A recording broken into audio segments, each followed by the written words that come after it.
Imagine-se um mega empresário no ramo de departamentos. De repente, sua contabilidade começa a lhe avisar que os balanços estão estranhos, que a quantidade de dinheiro entrando não bate com a quantidade de produtos vendidos. Essa discrepância vai aumentando a cada mês, mas toda a sua equipe garante que não há erros nas operações de vendas e nem de estoque. Conheça neste episódio como um elaborado esquema de fraude cibernética abalou o ramo de varejo de construção civil.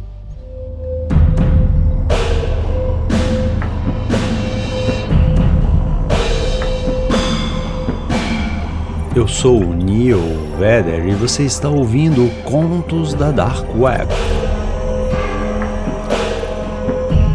Histórias reais sobre cybersecurity, hacking, espionagem e o que mais acontecer no submundo da internet.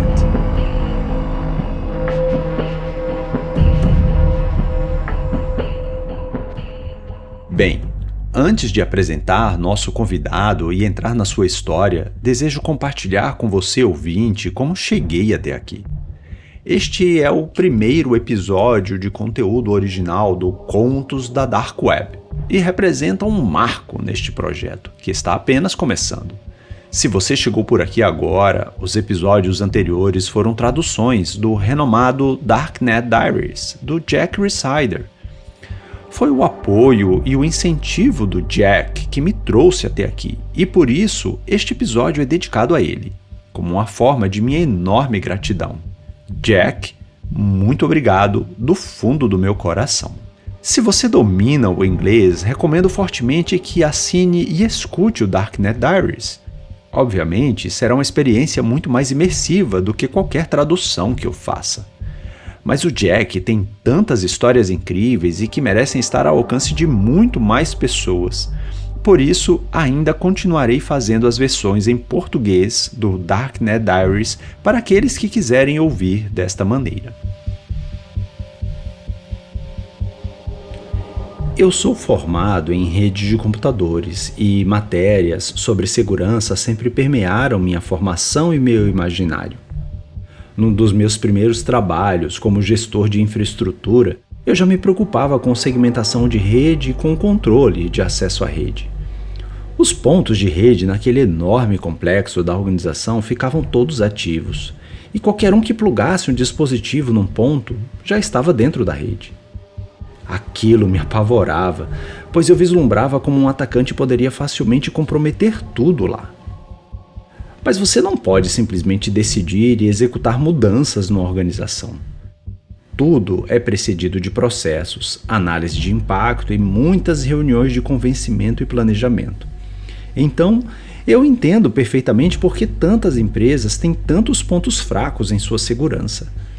Claro que muitas não investem o suficiente em segurança, mas outras investem e levam muito tempo para arrumar a casa, porque também não podem arriscar afetar seu negócio principal, que é o objetivo de sua existência. Então, se você já é ou está se preparando para ser um profissional de cyber, note que é uma longa jornada e que exige paciência. Meu convidado de hoje é o Gustavo Roberto, um profissional sênior muito capacitado. Vamos primeiro conhecer um pouco sobre a carreira dele, que pode ser uma inspiração para a sua carreira também. E depois vamos conhecer o mirabolante golpe das Maquitas.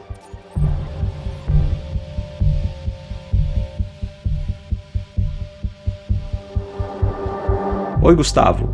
Quem é você na fila do pão? Me fala das coisas que você gosta e faz e que te levaram para entrar nessa profissão. Bom, o meu nome é Gustavo Roberto. Eu também sou conhecido como Robert Tux, ou apenas Tux, né? Para os mais íntimos aí. Atualmente, eu sou gerente de Purple Team numa companhia de telefonia. Na verdade, eu sou um fuçador nato, digamos assim, né? Tipo um hacker de alma. Gosto bastante de futucar todo tipo de coisa, desde brinquedos, rádio amador, gosto bastante da parte de eletrônica também.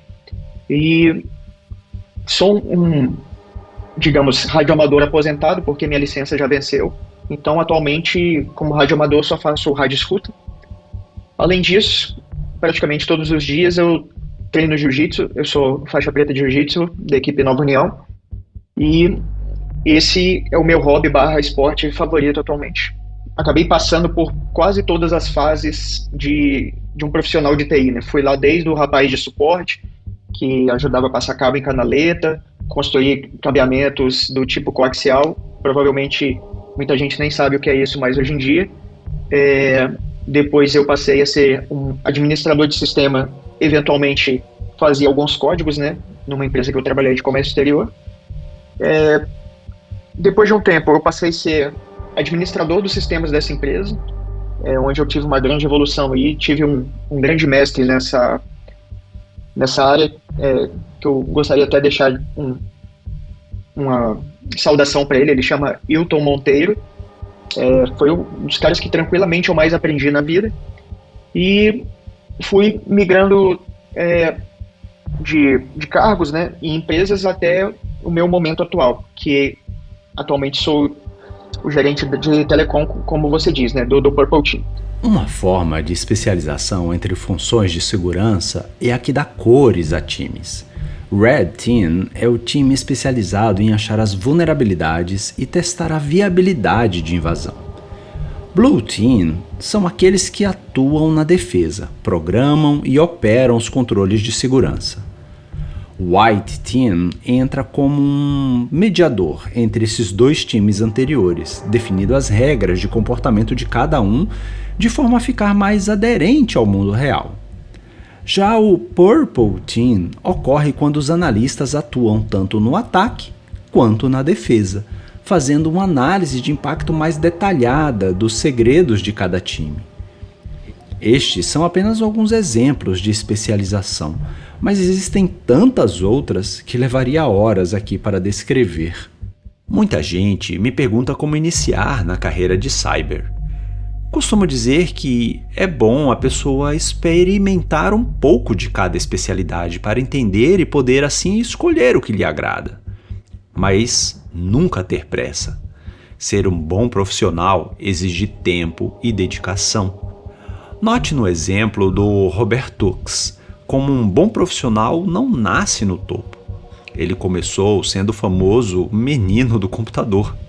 Ou como um espinhento da informática, se você pegou a referência. Ele passava cabos em canaletas e hoje em dia é gerente de time numa enorme telecom. Robert Tux teve mestres, pessoas que lhe trouxeram inspiração e contribuíram com vários tijolos neste castelo. Este é um importante aprendizado para a recente geração digital, que nasceu num ambiente apressado e por isso tende a querer pular etapas. Se você continuar agindo assim, certamente vai findar num profissional medíocre. Robert Tux, e na parte de segurança, como foi que você migrou para essa especialidade? Falando da base de segurança, eu consegui bastante dessa base atuando nas defesas dos sistemas dessas companhias, que eram companhias do comércio exterior. E daí minha paixão foi aumentando pela segurança e hoje eu estou aqui e ainda está bem divertido, digamos assim. Bom, durante a minha caminhada nessa empresa de comércio exterior, eu percebi que, eventualmente, nós sofríamos ali algumas tentativas de ataques, né, porque empresa que normalmente trabalha com grandes valores, notas fiscais e tal, elas acabam sendo um grande alvo de cybercriminosos, né? Isso desde muito tempo, não é uma coisa tão atual igual o pessoal pensa. Então, eu fui me aprofundando no tema, tentando saber o que os hackers faziam, o que os criminosos faziam e tal. E como todo bom fuçador, eu comecei a investigar mais a fundo, né? Pegar materiais na internet, ler diversas revistas, zines e tal. E, isso foi cada dia mais aumentando minha paixão pelo negócio. E eu senti a necessidade de cada vez tentar saber mais sobre o assunto, sobre os ataques. E também, o que sempre me chamou a atenção foi a genialidade dos supostos fraudadores, né? Então, desde então eu falei, cara, eu quero seguir nessa área de segurança porque é uma coisa que me brilha os olhos. Eu tentei outras áreas também, programação e tal, apesar de eu desenvolver algumas coisas, não me chamou tanta atenção quanto à área de segurança da informação. E que cursos, que formação você teve? Olha, eu comecei fazendo ciências da computação, né? Então me formei nisso. Só que, como eu costumo dizer, ciências da computação ela forma cientistas, né? Então, o cientista da computação, beleza, ele tem um ramo gigante de atuação, porém, quando, assim, visando bater mais de acordo com a minha vivência na área de tecnologia, o que eu tentei fazer? Tentar direcionar meus esforços, como eu trabalhava bastante com redes e tal, para uma tecnologia em rede de computadores. E nesse curso, eu confesso que eu me achei, porque lá, basicamente, tinha, assim, tudo que eu precisava. Aí tinha matéria de programação, tinha matéria de redes, diversas matérias de segurança, algoritmo. Então, assim, se eu pudesse sugerir alguém algum curso atualmente, alguma coisa de tecnólogo em sistema de informação ou tecnólogo de redes, eu sugeria a pessoa começar por aí e futuramente fazer outro curso se ela achasse necessário. Sei que seu pai também te influenciou bastante, não foi? Na verdade, assim, meu pai sempre foi um fascinado por eletrônica, né, de uma forma geral.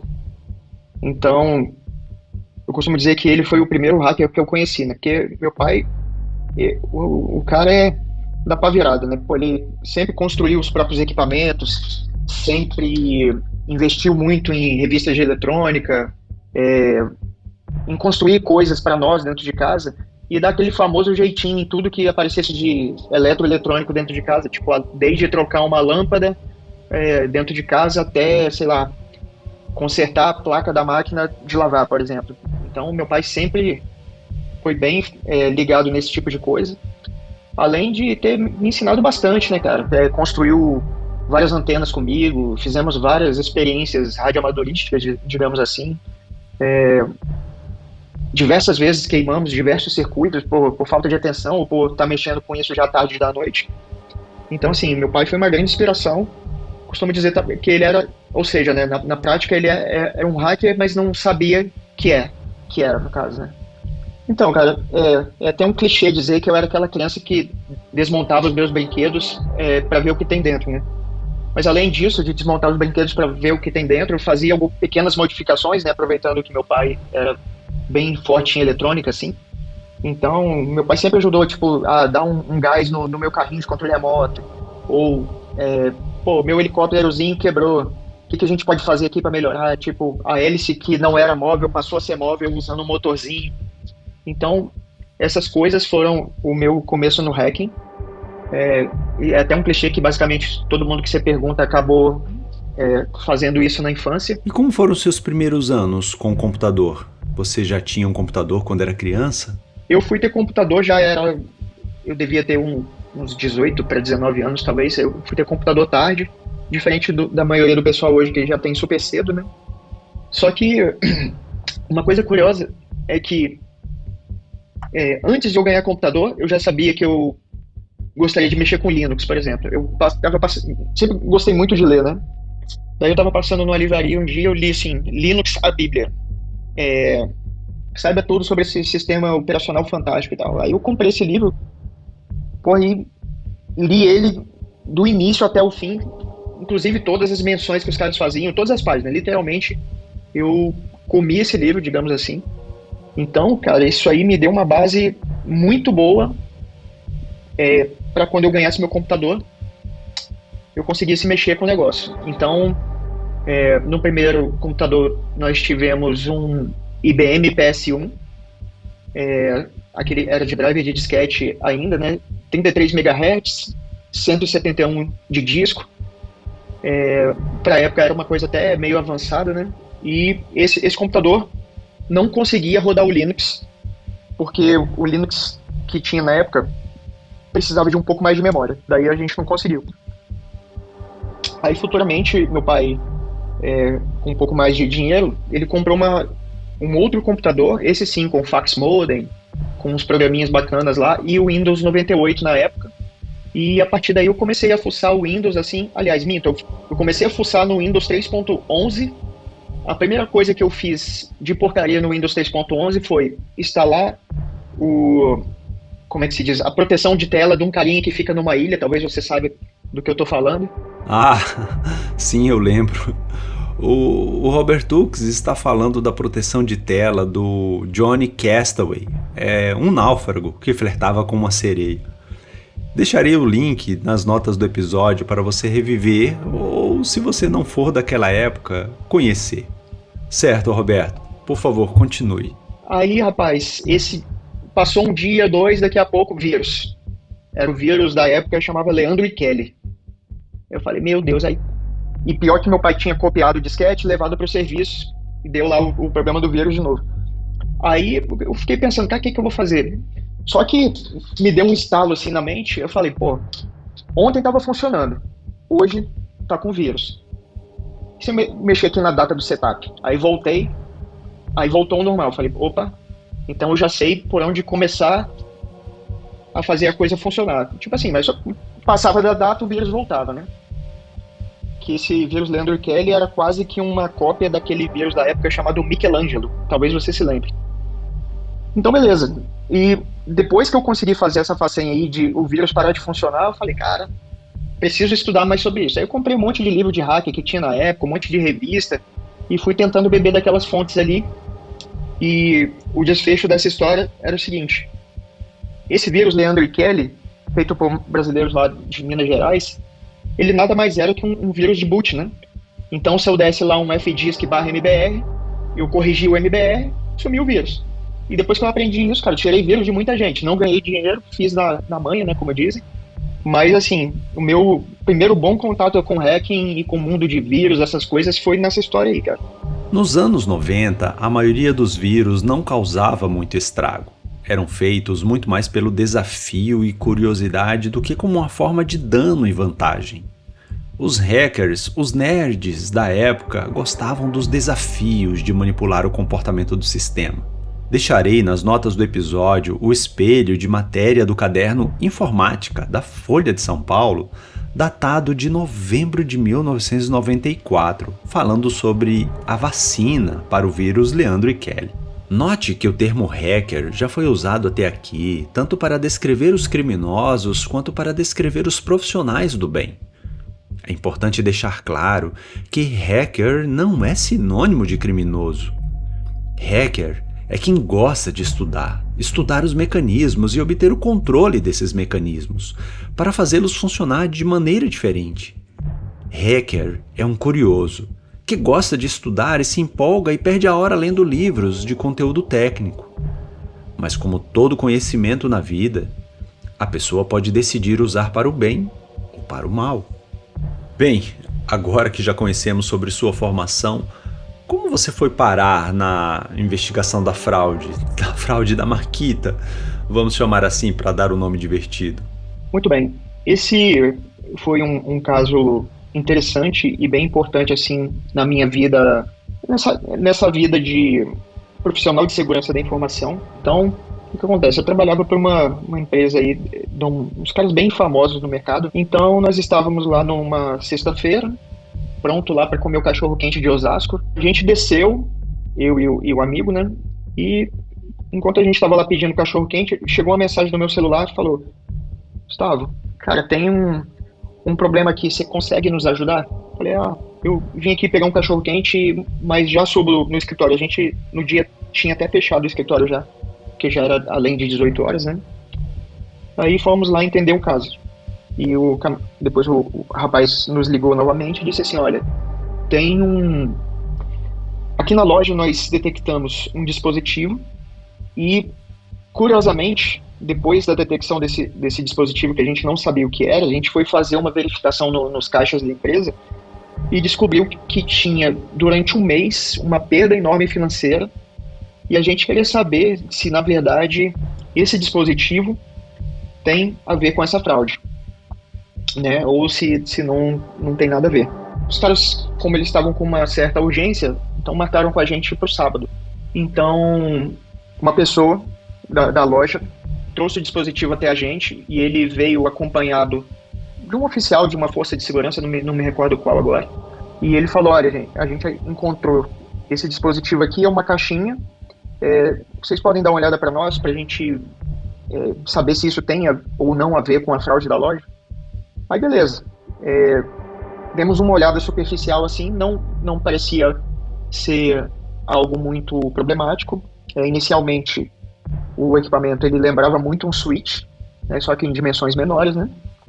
E daí perguntamos assim, tá, a gente pode abrir esse equipamento, desmontar e tudo, os caras podem. Então, beleza. Bem, até o momento tinham achado um dispositivo, mas foram as autoridades que procuraram vocês a partir de uma investigação geral deles, ou foi a própria empresa de materiais de construção que estava investigando e procurou sua ajuda? Não, na verdade, o que acontece?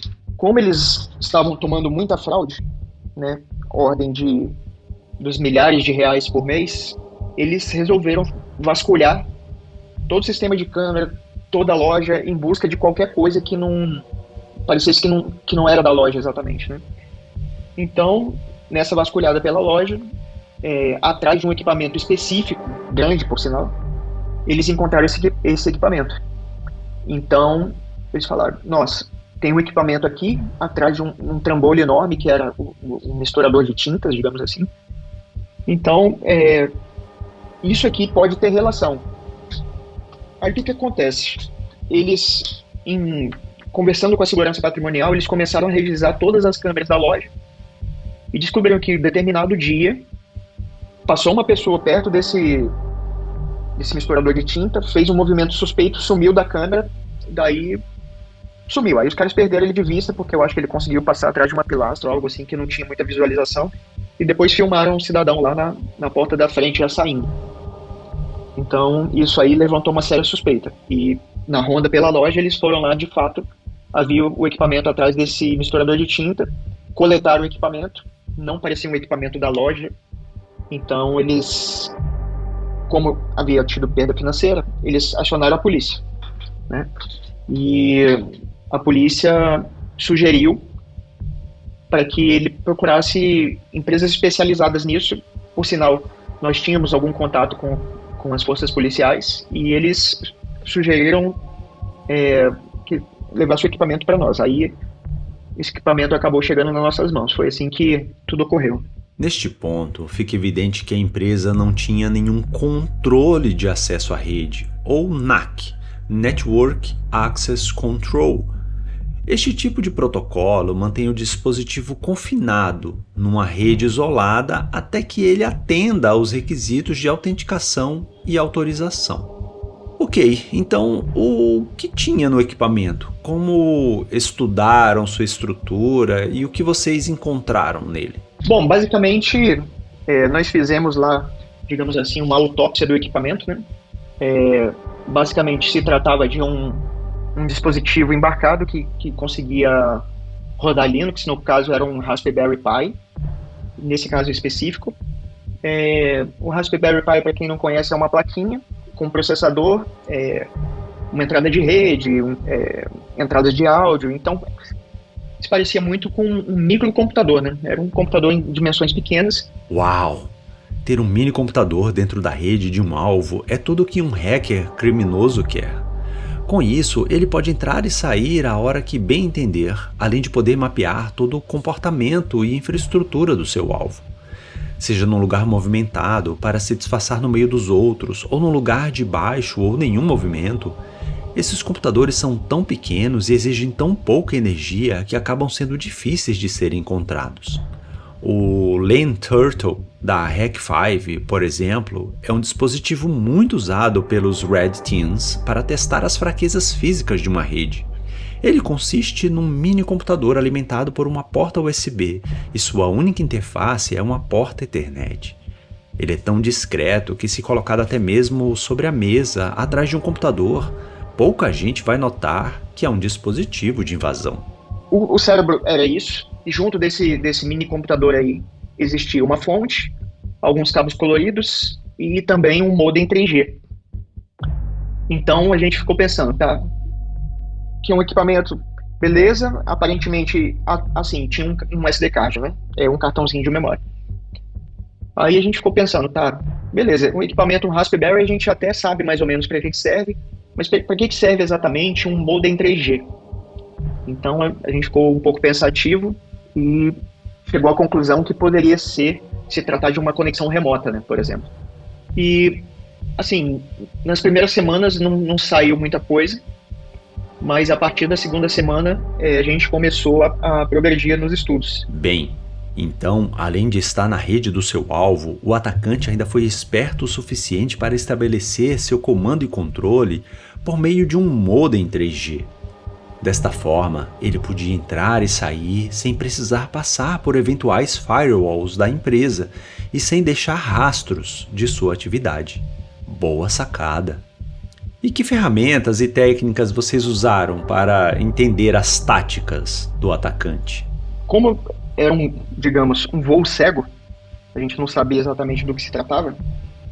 Primeira coisa, nós tentamos fazer um man in the middle, ou algo assim, e colocamos algumas ferramentas de rede, e em um determinado momento, nós começamos a observar que havia conflito de IPs, né? Na verdade, além de conflito de IPs, tinha conflito de Macs. Tinha uma máquina e esse Raspberry Pi rodando na rede com o mesmo IP, com o mesmo Mac. E isso acontecia por diversas vezes, né? Tudo indicava que isso pudesse ser um app spoofing. Só que ficou assim, em princípio, só no achômetro, né? Até a gente poder evoluir mais dentro do problema. Então, basicamente, um app spoofing, o cara inunda sua rede com os Macs que ele quer, e para fazer com que esse equipamento, no caso, se pareça com o equipamento legítimo na rede, né? Ou seja, ele falsifica o endereço físico do equipamento e coloca o IP que ele precisa colocar com esse Mac.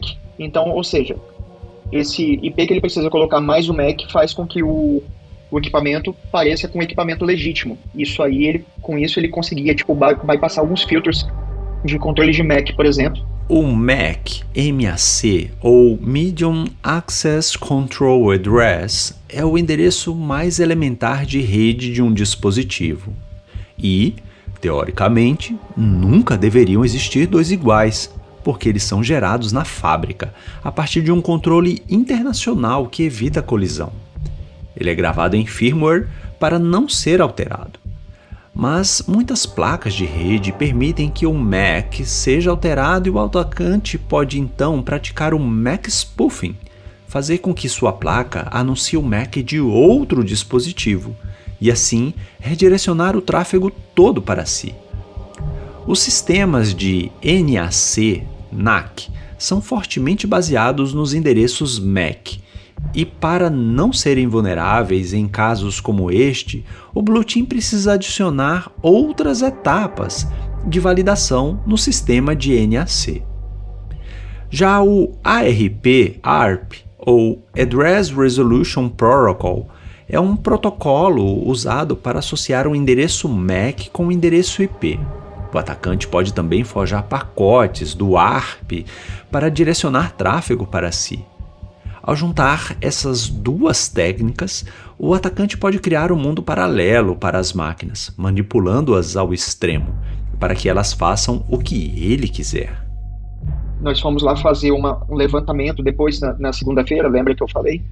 Que segunda-feira a gente tentou dar mais foco nisso, e passeando lá pela loja nós encontramos uma fonte que lembrava muito uma fonte de notebook, mas só que ela tinha uma coisa muito suspeita. Eu nunca havia visto uma fonte de notebook com cabo de rede, né?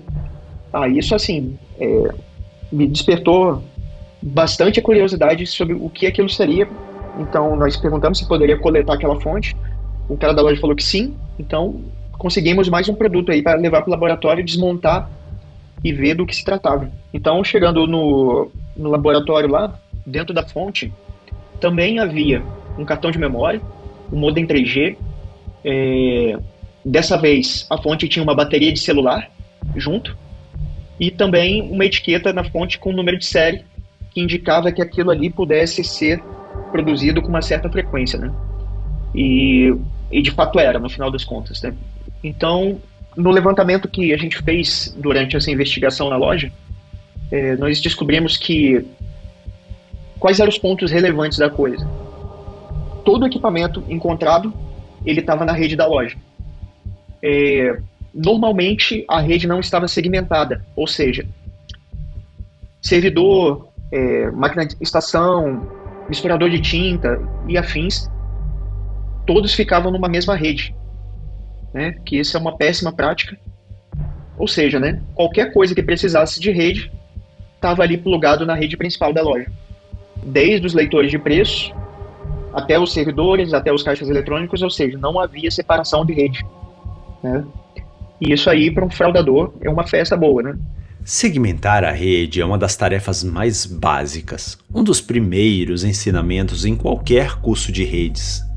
Segmentar tanto tem um efeito no desempenho, porque diminui o trânsito de pacotes de descoberta ARP, quanto ajuda a criar ilhas para diminuir o alcance de comprometimento de um atacante.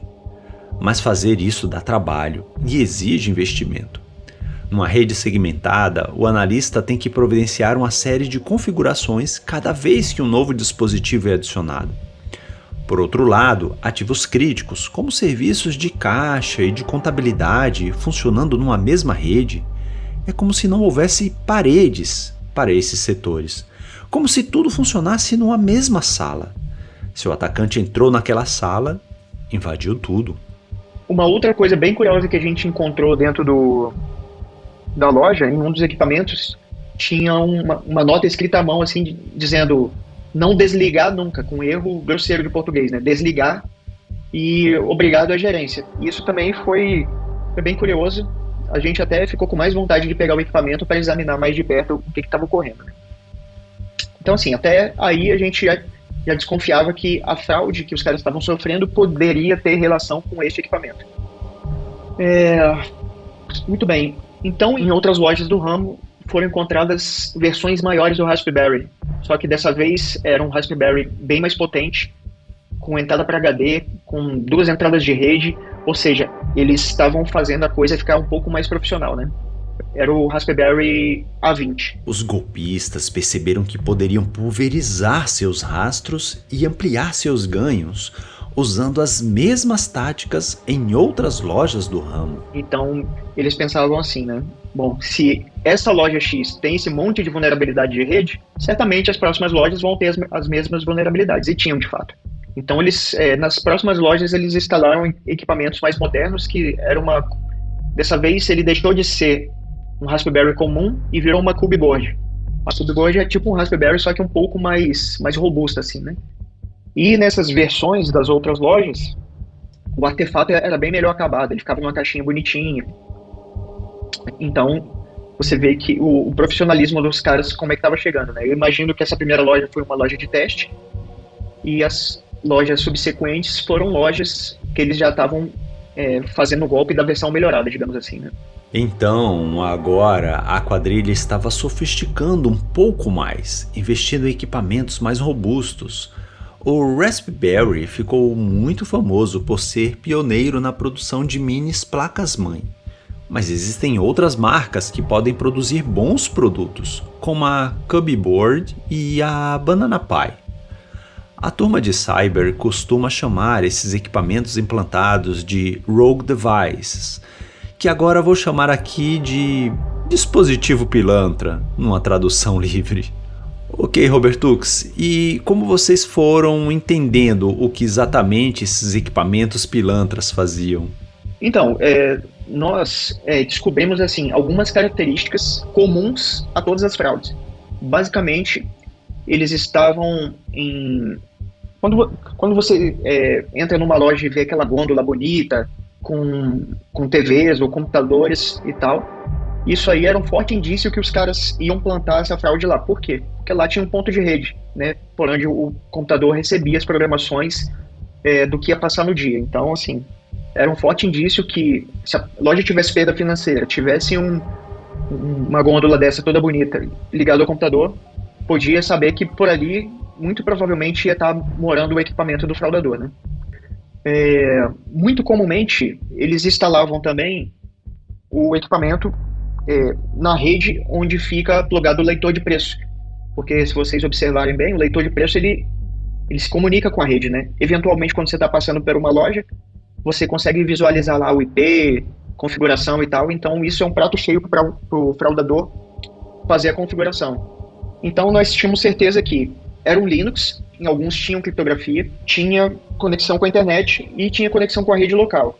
Então, a gente pensou, bom, isso aí muito possivelmente é um dispositivo onde o camarada entra remoto e acessa a rede local e tenta fazer alguma coisa. Até aí, nós não sabíamos o que era. Então, para a gente poder saber exatamente o que estava acontecendo, nós utilizamos algumas ferramentas, né? Utilizamos o DD para clonar o cartão de memória. Usamos o Capart-X para montar a imagem do cartão de memória do fraudador, já que nós não tínhamos até então conseguido copiar. Então a gente usou esse Capart-X para tentar montar. Daí começou os estudos e a gente, um belo dia, conseguiu pegar uma imagem dessa, não criptografada. Pegamos uma imagem que não tinha criptografia e conseguimos abrir a imagem, só que não tinha log nenhum. Só que baseado no que havia no cartão e como as pastas estavam dispostas lá, então nós percebemos que ele tinha um servidor de SSH interno, que ele tinha scripts de discagem, e isso aí chamou bastante a nossa atenção. Só que nesse momento a gente ainda não conseguiu coletar nada que pudesse ser uma evidência, assim, que era fraude de fato. Beleza, então a partir desse dia a gente começou a evoluir. Então, basicamente a rede 3G era ligada e, tipo assim, funcionava como o 3G, rede externa, e a placa interna funcionava dentro da rede da loja. Então, ele fazia o comando controle somente pela rede 3G? Exatamente. Foi bom você perguntar isso, porque o que acontece? Analisando os arquivos que nós encontramos, a gente descobriu que em determinado momento aquele dispositivo se conectava a uma rede externa e nessa rede externa fatalmente haveriam mais equipamentos conectados, né? Então o que a gente fez? Bom, a gente sabia mais ou menos qual era o modus operandi dos caras, então a gente construiu um equipamento quase igual ao deles, também com modem 3G, só que ao invés de um SSH comum, a gente usou um honeypot de SSH. Isso significa o quê? Quando a pessoa tentasse se logar nesse SSH, não fazia nada, e de quebra, para nós, ele dava usuário sem. Então, um belo dia, a gente resolveu construir o nosso próprio equipamento, e a gente fez um equipamento muito, mas muito similar ao equipamento dos caras. E a gente resolveu colocar em produção e ver o que acontecia. Beleza, colocamos o equipamento em produção e alguns minutos depois, a gente nem achou que eles fossem conectar, né? Então, alguns minutos depois, chegou uma conexão no nosso honeypot e começou a tentar testar um monte de coisa, né? Só que nada daquilo funcionava. O cara deve ter pensado, poxa, deve ter dado pau. Aí ele largou pra lá. Então a gente tinha a primeira senha do fraudador. Que ótima sacada do time do Robertux. O dispositivo pilantra avisava para o fraudador que estava online e qual IP tinha naquele momento. Os investigadores não conseguiam avançar muito porque não tinham a senha da criptografia usada nos dispositivos. Daí, com uma cópia muito parecida, o fraudador se conectou no clone, forneceu o usuário e a senha e ainda tentou executar comandos que não funcionavam, mas demonstrava para os investigadores o que ele costumava fazer. Este foi o primeiro grande lapso do fraudador. Foi pego num honeypot, um dispositivo que profissionais de cyber colocam na rede para atrair e mapear intenções de possíveis atacantes. Exatamente. Então, de posse aí do usuário e da senha, a gente acabou descobrindo a senha de root do equipamento. Então, dali em diante foi tudo muito mais fácil, porque ele usava a mesma senha para tudo, né? Então, a partir desse dia, com essa senha aí, a gente começou a descobrir bastante coisa. Segundo grande vacilo do fraudador, ele usava a mesma senha nos outros dispositivos, que também era a senha da criptografia do disco. E assim, o Robertux estava habilitado para destrinchar todos eles. Nós tínhamos agora acesso ao disco sem a criptografia. né? Então foi tudo muito mais fácil. Por quê? Quando a gente logou sem criptografia, apareceu lá os arquivinhos de conf dele, para onde ele mandava, qual senha ele usava, no banco de dados. Aí foi ótimo para nós e péssimo para eles, né? Então logamos lá, descobrimos que havia um C2 hospedado em algum lugar do Brasil e que lá tinham pelo menos 15 outros equipamentos com uma característica bem semelhante um do outro e que estavam online no momento. Então, a partir daí, a gente começou a meio que prever aonde seria a próxima fraude e aonde seria a próxima loja atacada. Isso aí, para nós, assim, foi fantástico, né? Terceiro grande vacilo do fraudador. O Robertux, além de conseguir mapear toda a infraestrutura de comando e controle, o C2 ainda conseguiu entrar no próprio C2, porque eram as mesmas credenciais. A partir deste ponto central, ele conseguia ver os outros dispositivos pilantras onde quer que eles estivessem e nascessem. Mesmas credenciais para as cubeboards, mesmas credenciais para logar no painel de admin, mesmas credenciais para o banco, ou seja, foi uma festa, né? O vagabundo chega num momento que ele fica preguiçoso. Ele quer ver o troço funcionando e o dinheiro entrando na conta dele, em tese. Né? Então nós descobrimos que haviam outros equipamentos, né? E a vontade que a gente tinha era apagar o C2 do cara. Mas nessas horas a gente tem que ter um pouco de sangue frio, porque se a gente apaga, a gente não ia ter mais sucesso com nada, né? Então, a partir desse momento, a gente começou devagarzinho, loja por loja que eles estavam sendo atacados. A gente ligava para lá, falava que estava tendo uma fraude, os caras pediam alguma evidência, a gente dava. Então, assim que, basicamente, a gente descobriu como é que foi todo o modus operandi do cara e conseguia meio que prever as próximas ações deles. E neste ponto, você já conseguiu identificar as pessoas, saber a identidade real dos envolvidos? Não exatamente. Porém, pelo log, tudo levava a crer que eram pessoas que eram do Nordeste do Brasil e a fraude estava ocorrendo em São Paulo. Uma coisa que deixou a gente muito curioso foi porque quem fazia esse tipo de fraude sabia muito bem do modus operandi da loja, como é que a loja funcionava, como é que era o fechamento, todas as partes que envolviam dinheiro, a pessoa que bolou esse golpe sabia como funcionava, né? Então ele foi muito sagaz ao bolar esse golpe aí. E certamente era algum profissional de TI ou de terceiro ou da própria loja que faziam essas fraudes, né? Este é um ponto muito importante dessa história.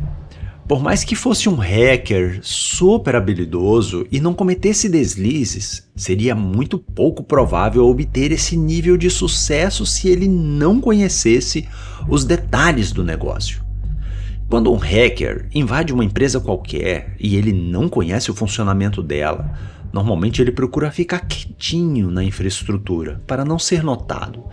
Ele pode fazer isso por vários meses, justamente para obter o máximo de informações e só então aplicar seu golpe certeiro. Outra lição importante aqui é que não existem barreiras geográficas para golpes digitais. Estar longe, na verdade, é mais uma vantagem. Bem, agora que vocês já tinham muitas informações sobre a parte cibernética, afinal de contas, o que eles faziam com tudo isso? Então, como é que funcionava? Existiam aliciadores que cooptavam normalmente casais com filho e num carrinho de bebê. Tinha um pessoal que é chamado da engenharia, que construía os artefatos, e tinha a pessoa que implantava os artefatos, que eram do carrinho de bebê. Tinha o cara que fazia a fraude em si, além do fraudador remoto, que eu desconfio que era o cérebro da quadrilha, ou pelo menos era uma parte bastante importante. Então, como é que funcionava? O fraudador principal, né? O RH do crime, digamos assim, pagava lá R$500 para esse casal e falava: olha, eu tenho esse dispositivo aqui, vocês chegam ali naquela loja, pluga num cabo de rede e pluga numa energia elétrica, larga para lá e vai embora. Aí beleza, normalmente os plantadores de device faziam isso, aí ele dava um sinal pro cara. Aí esse segundo cidadão... E sempre usavam mulheres com bebês para implantar? Na verdade, sim, para despistar bastante eles iam em casais, né? E curiosamente, o a pessoa que implantava tirava o dispositivo de trás do travesseirinho da criança e ia lá, plantava na loja. Ele ligava para o segundo rapaz, esse outro rapaz via se estava tudo ok, ele provavelmente tinha mais acessos e ele conectava via celular com o cérebro da operação. Beleza, feito isso, esse cara que falava com o cérebro da operação ia lá na frente, por exemplo, ele pegava uma fita isolante, daí ele ia lá no caixa e testava passar. Ele falava, o curioso é que ele sempre ficava no telefone com o fraudador remoto, né? Ele falava assim, olha, fulano, tô aqui no caixa tal, com IP tal, tem tal impressora, por exemplo, IP 192.68010. Esse caixa aqui é o número 10.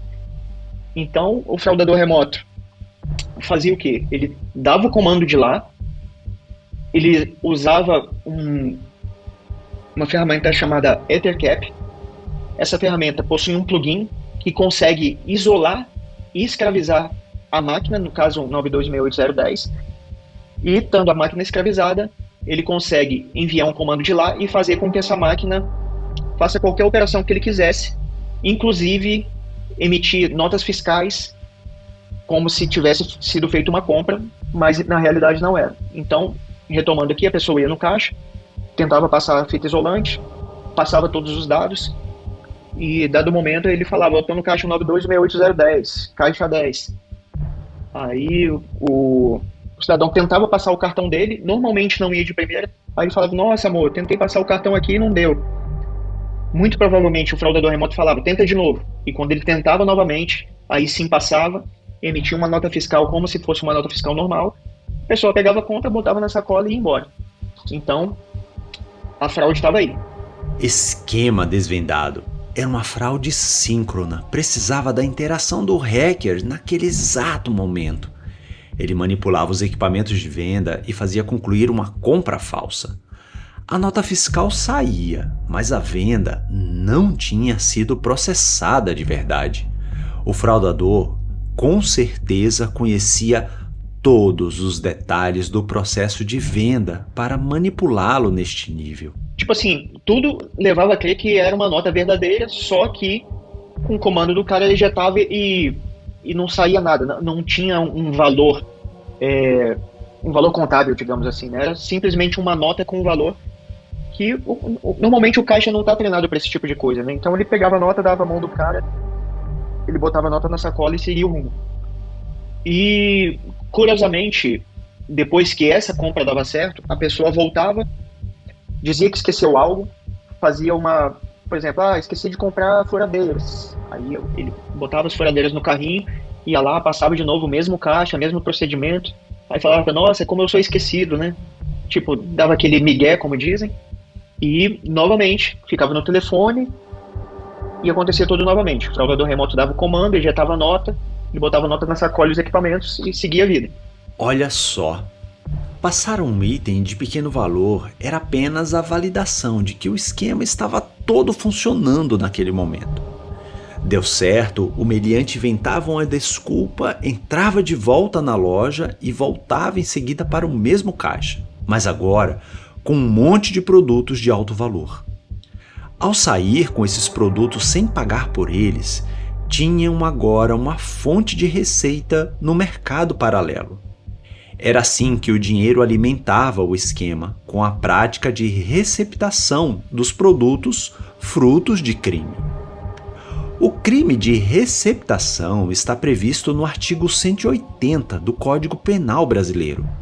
Ele ocorre quando alguém adquire, recebe, transporta ou oculta um produto de crime e tem pena de 1 a 4 anos de reclusão. Assim, fique esperto ao comprar ou até mesmo transportar produtos sem origem comprovada ou de pessoas que você não tenha absoluta confiança. Robertux, dá uma dimensão para nós dos produtos que eles, entre aspas, compravam. Olha, eu vou te dizer que eu acho que os caras eles acabaram sendo pegos porque eles tinham muito olho grande, né? O que eu vi passando foi um cidadão com 10 furadeiras Makita num carrinho. Essa furadeira, se eu não me engano, custa uns R$1.600, coisa assim, de um valor enorme, né? E ele passou e deu certo. Aí beleza, não satisfeito, de uma outra vez ele tentou passar, na verdade tentou passar não, ele passou, né? 370 mil reais de areia, não sei nem quanto dá isso em caminhões de areia, que seria direcionado para uma favela de um local próximo lá. Só que compras grandes assim, um setor de inteligência deles detectou. Falou, opa, tem coisa errada aí. Aí o cara perguntou, tá, mas quando eu vou conseguir levar os caminhões de areia? Cozinharam ele lá, falou, daqui a 10 dias. No fim descobriram que realmente era fraude, né? Aí a casa dos caras começou a cair a partir desse momento. 10 furadeiras de alto valor e 370 mil reais em areia. O Robert Hughes presenciou apenas algumas compras, já que ele não fazia parte de toda a investigação, mas apenas da análise cibernética. Mas estes dois exemplos já nos mostram que esse esquema foi muito maior que isso. O fato de cometerem esses exageros revela que a quadrilha estava confortável. As coisas vinham funcionando e a ganância os levava a sempre dar um passo maior na próxima vez. Fiquei curioso como uma furadeira poderia custar tanto dinheiro e resolvi pesquisar no site de uma grande marca do ramo. Há modelos que custam 3, 5 e até mais de 7 mil reais. Então, imagine quanto dinheiro essa quadrilha conseguiu produzir com esse tipo de golpe. Descoberto todo esse modus operandi, e como nós tínhamos já acesso a todas as conversas do cara, que ele trocava uns chats, nós já sabíamos todo o esquema que ele fazia. A gente fez uma operação, um belo dia de sábado, que ele resolveu ir lá assim que a loja abrisse, né? Então, o que acontece? O rapaz foi lá, foi o segunda ou terceira pessoa a chegar na loja. Nós já tínhamos montado lá uma bela operação, mapeamos as portas do suíte, deixamos guardas de prontidão, falamos o seguinte, olha, não age, não faça nada, mesmo se o cara tentar roubar, sair correndo, não faz nada. Vamos tentar ver o que acontece. Dito e feito, mesmo modus operandi, só que dessa vez o cara trocou de caixa e foi pro caixa 6. Curiosamente, ou por azar dele, ele estava num caixa que estava exatamente embaixo de uma das câmeras principais da loja. Aí passeou pela loja, daqui a pouco entrou o casal, plugou a cubeboard na loja, o casal deu mais uma volta, saiu da loja, não levou nada, e a gente percebeu que o cara foi lá, pegou 2 chaves de fenda e algumas fitas isolantes. Por que sempre fita isolante? Porque ele usava na produção das cubeboard. Depois que a gente entendeu melhor por que tantas fitas isolantes sempre, além de ser um troço barato, né? Se desse problema, ele podia pagar do bolso dele mesmo. Então, armada toda essa operação, as forças policiais estavam todas conosco, então tinha uma operação toda pronta para pegar o cidadão. E ficou uma viatura de prontidão lá do lado de fora, caso desse alguma coisa errada. Mas tudo fluiu muito bem, né? Ele fez toda a compra, acionou o fraudador remoto, ejetou a nota fiscal. Uma coisa curiosa, que a moça do caixa até falou depois conosco, o seguinte, olha gente, eu já vi muito cartão passar aqui, mas nunca vi cartão de loja de departamento como cartão de crédito. Aí a gente falou, nossa, provavelmente qualquer cartão que eu tentar passar lá no PDV vai funcionar. Dito e feito, cara. Qualquer cartão passava. Então, o que aconteceu? O cara fez a fraude, saiu, a polícia já estava esperando o camarada lá fora. Quando ele saiu, o segurança passou o rádio e a polícia foi lá e apreendeu o cidadão. Certo, mas o que ele estava levando já era a segunda rodada com os produtos caros? Eram tipo umas 5 fitas isolantes, umas 2 furadeiras dessa Makita, e tinha algumas coisas também de produto de planta, né? Como se fosse terra de planta, coisa paisagística. Era a primeira rodada, só que eu senti que ele estava meio preocupado, porque ele não estava tão tranquilo esse dia, sabe? Ele rodou muito e tal. Talvez ele estava meio atento já que se pudesse acontecer algo, ou ele viu em algum log que alguém podia estar monitorando ele, mas ele seguiu a vida normal. Fez essa primeira compra aí e depois dessa primeira compra ele foi pego, né? Ele saiu, imediatamente a polícia cercou ele e foi pego e levado para ser interrogado. Quando ele saiu do estacionamento, passou alguns metros, a polícia abordou e a polícia queria até dar um pau no cara, né, falando grosseiramente assim, mas a gente orientou para que não fosse feito nada, né? Que a gente precisava saber do que se tratava. E assim foi feito. Conduziram o cara na boa. E depois teve um segundo momento que a gente foi até a delegacia, fizemos lá uma inspeção, né, de todos os materiais.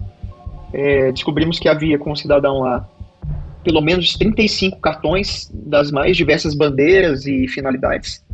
Tinha uma frente de caixa eletrônico, não sabíamos exatamente se ele também atuava nesse ramo. Tinha algumas pastas com muitos documentos de muitos empreendimentos, digamos assim, diferentes, né?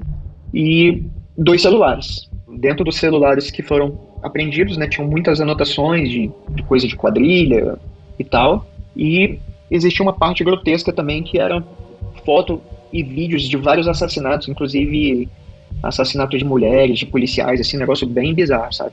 O indivíduo se mostrava um profissional do ramo do crime. Estava cheio de elementos incriminatórios, vários cartões de crédito, vários documentos e o telefone cheio de imagens de crimes violentos. Muito bem, e como o restante do esquema foi descoberto? Como as outras pessoas foram identificadas? Ele foi preso. Talvez uma parte curiosa foi que ele foi preso momentaneamente e foi solto depois, porque como ele tinha uma nota, né, aquilo ali não configurava roubo até então. Então ele foi liberado mediante pagamento de fiança, mas ele teve o celular clonado, né, os dois, e a gente descobriu várias atrocidades, descobriu o celular do fraudador remoto e descobriu mais um monte de coisa, só que esses caras eles trocam muito de contato, né? Então, depois de ter feito essa análise com os caras, ele foi liberado, só que os dados dele ficou com a polícia. E futuramente, numa outra oportunidade, a polícia nos passou esses dados. Caramba! Mesmo com tantos elementos, o sujeito não seguiu preso. Não temos todos os detalhes dessa soltura, mas a máquina da lei costuma estar alguns passos atrás da criminalidade, abrindo brechas para situações como essa ou tendo que seguir protocolos e procedimentos que acabam favorecendo os criminosos. Por outro lado, esses mecanismos foram criados para tentar garantir que pessoas não fossem presas injustamente. Mas, na prática, sabemos que eles falham nos dois lados. Bem, com essa prisão, ou pelo menos com esse susto, imagino que o esquema tenha sido interrompido. Qual é a parte curiosa da história também, né? Só que as fraudes continuaram. Só que dessa vez eles tinham outros modus operandi. Só que dessa vez, como a gente já tinha a senha do antigo, o que a gente fez? Levou o equipamento para o laboratório, conectou como root, botamos ele numa rede nossa e ficamos lá esperando. Como o cara tinha o C2, assim que o equipamento apitava lá no dashboard dele, ele automaticamente conectava e tentava fazer a fraude, né? Ou pelo menos tentava olhar o que se passava na loja. Uau! Mas como continuavam? Os dispositivos não tinham sido removidos? Nasciam outros, né? Por isso eles usavam a numeração que eu falei lá no início, e por isso tinha os cabinhos de cores diferentes para dizer assim qual quadrilha que era, mais ou menos isso, né? Então era um esquema piramidal. O cérebro por trás dos dispositivos não se envolvia com aquele que executava o golpe, mas meio que era um vendedor de serviço, é isso? Era um fornecedor de rogue devices as a service? Exatamente. Excelente observação. Depois que um desses equipamentos ficou online, ele também tinha um modem 3G. Como eu havia mexido com Linux desde lá do início, desde o Slackware, em alguns momentos a gente usava Minicom para descagem. E o modem 3G ele tem uma característica que, após ele conectado, se você der uma string de conexão específica, ele entrega exatamente a localização que a antena está, né?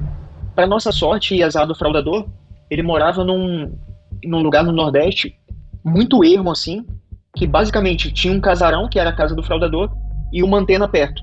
Ou seja, não tinha muitas casas por perto, né? Só a casa do cara e uma casa bonita. Então foi bem fácil da polícia chegar lá e pegar o camarada. E foi assim que a gente descobriu o fraudador remoto. Mas isso não foi imediato, foi depois dessa primeira operação aí, foi lá para uns 7, 8 meses depois. Certamente os caras capitalizaram muito em cima ainda. Aquela primeira prisão ainda não tinha revelado a identidade do operador do esquema. E que os golpes continuavam acontecendo. Pelo jeito, esse operador mal deve ter tido conhecimento daquela prisão, porque ele continuava fornecendo novos equipamentos. Como ele estava também longe de centros comerciais, muito provavelmente ele não ganhava dinheiro diretamente com o crime de interceptação, mas apenas com o fornecimento do serviço do golpe.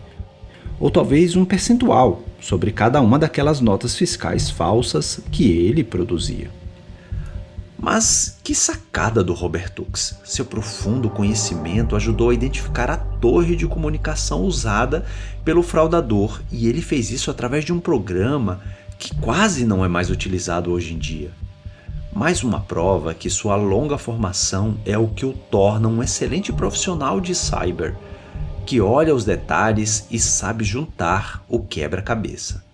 Robertux, e como era esse cara? Que vida ele levava? Era um gangster do sertão do Nordeste? Um tipo de Lampião? Ele tinha uma vida dupla. Ele, além de fraudador, ele era empresário, ou seja, ele lavava dinheiro com outras coisas.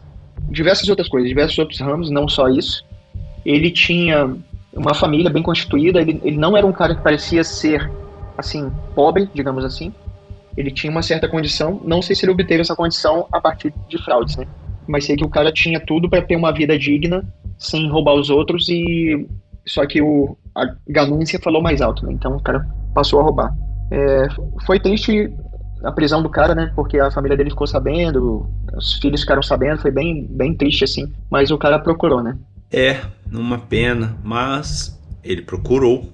Por fim, que recomendações você daria para as empresas protegerem suas redes de invasões como essas? Olha, acho que uma das primeiras coisas que eu alertaria o pessoal é: invista na capacitação da sua equipe. É sempre muito bom, tipo, um profissional capacitado, ele vai ter muito mais maldade no olhar do que um profissional não capacitado. Promovam cursos de seguranças internos, assim, com bastante frequência. Ou capacitação dos profissionais, por exemplo, você elenca um ou outro profissional para ser os olhos da empresa, digamos assim, normalmente os gerentes, né? E faça com que ele passe a maldade para os próximos que vierem. E, falando em termos de rede mesmo, o ideal é que rede de loja seja completamente segmentada. Por exemplo, use uma VLAN para servidores, uma VLAN para estações, uma VLAN para máquinas misturadoras de tinta.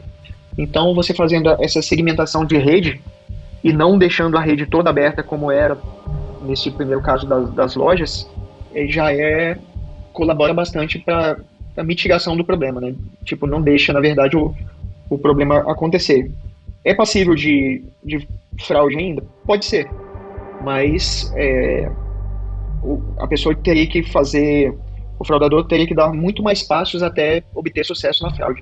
Meu muito obrigado ao amigo Robertux por ter topado participar deste projeto e nos trazer tantos ensinamentos e essa história eletrizante.